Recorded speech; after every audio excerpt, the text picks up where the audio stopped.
Realty and Experiential Showcase. I'm Naila, your host for this beautiful evening, ladies and gentlemen.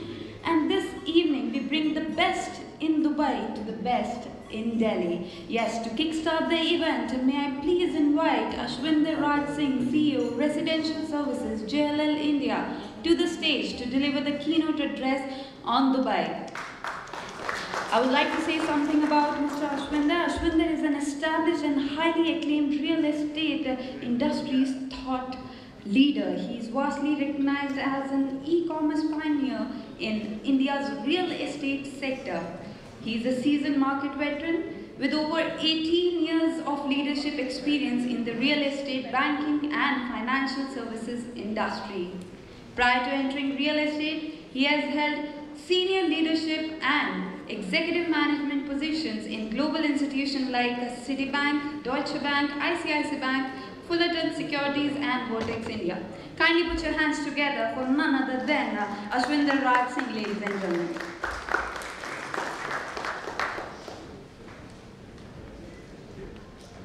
Good evening, everyone. It's a pleasure to be part of this event. Let me start with a very important thing, that today is an India-Pakistan match and everybody is here. I am a cricket buff, so I might be thinking about the match in between, so please correct me. Pakistan has already lost 2 wickets, so we've started well. 3. So that means everybody is glued on to cricket bus as we speak. So just to start, real estate is a very interesting subject. And to all the august guests who are here, who would definitely have an exposure to real estate, either they would have bought it, inherited it, bought it multiple times. So it becomes a tough subject to speak on because everybody has an opinion on the subject and everyone has their own experiences. Quickly, before I get down on the Dubai real estate, just to give you a flavor on India. On the residential side, we have gone through, 2015 was really a tough year on the real estate index. However, there were a lot of good things that happened in 2015. Just to give everybody a perspective, the $10 billion came into India real estate in 2015, which is the highest ever. So on one end, we kept on saying that the markets are doing very badly, but on the other hand, the maximum FDI that came into real estate was in 2015. So basically, it has been more of a sentiment issue than a technical correction or a liquidity crisis. People have jobs. It is not like 2008 that people are losing jobs. People are getting good raises. Startup in India is a new revolution altogether. India is now the number 3 country all over the world in terms of attracting startup money. The maximum raise in India in 2016, which is around 25% has gone to the startup sector, which in itself is going to boost a lot of real estate demand, especially with Indians, the middle class Indian, the upper middle class Indian who's really obsessed with buying their first home. That's what our parents want, that's what we want after we've invested in education. Rate of interest have been coming down, FDI rules have been loosened. RERA, which is the Real Estate Regulation Act, should get passed very soon. Let's see what happens in the budget and what do they talk about. So a lot of things happening in the right direction. Yes, there have been certain issues. There have been developers where people have not got their deliveries. People have had bad experiences. But the beauty about India is that every market is very different. Delhi operates differently than Mumbai, Mumbai differently than Chennai. But overall, I see, in the later part of the year or the beginning of 2017, we will definitely see things improving. The number of new launches coming in India has reduced, so the inventory available is going down because 2015 didn't see many new launches coming in. So that is kind of handling the supply side of the business. And once the supply is good and there is a good match between the supply and demand, you'll start seeing that the prices start moving in the right direction. Just before that, another perspective is that we've all seen what is happening on the capital market front. The markets have been very bad. This has been the worst February ever after 2008. The markets have never seen such a bloodshed in a February. Again, more of a sentiment issue, a global issue, China going through its own problems, oil at an all-time low, interest rates getting better in the US, so a lot of dollar flying from developing economies to developed economies, so on and so forth. But if you look at India intrinsically, nothing wrong. Domestic demand is there, salaries are well, jobs are coming in. A lot of economic measures have been taken which will see the things improving in the next couple of years. So I think on the capital markets front also, the sentiment seemed down, but again, nothing fundamentally wrong. So coming to the main topic, Dubai is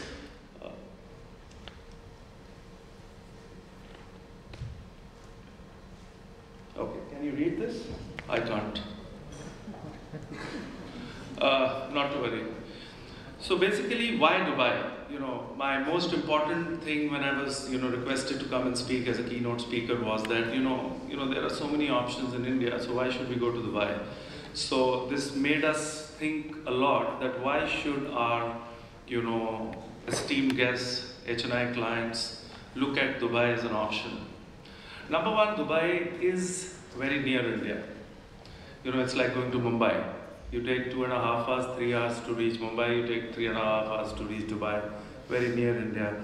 So, mentally it might be an overseas country, but if you look at it, it's as accessible as any other city in India. It's a very safe city.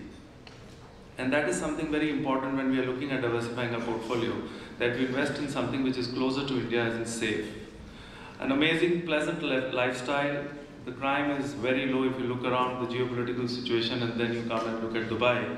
It is like a haven. So there is no crime. Overall social infrastructure is amazing. The other infrastructures that are coming up are fabulous. Most of us in the room would have already visited this place.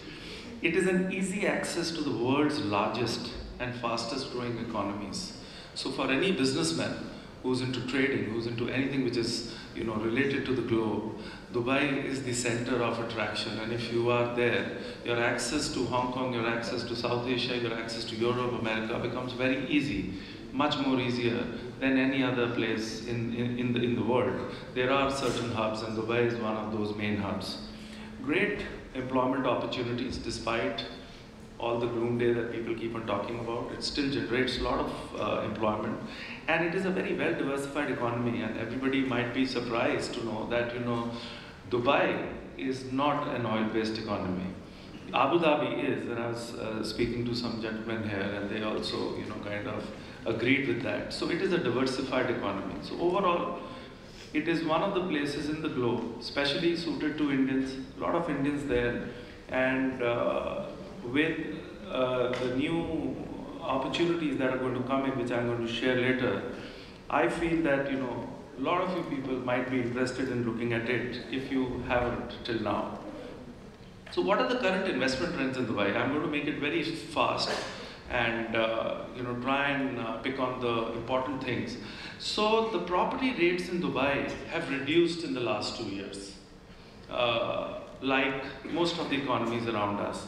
And the average transaction that has happened in Dubai, 75% of the people have bought properties ranging between 1 million to 2 million dirhams.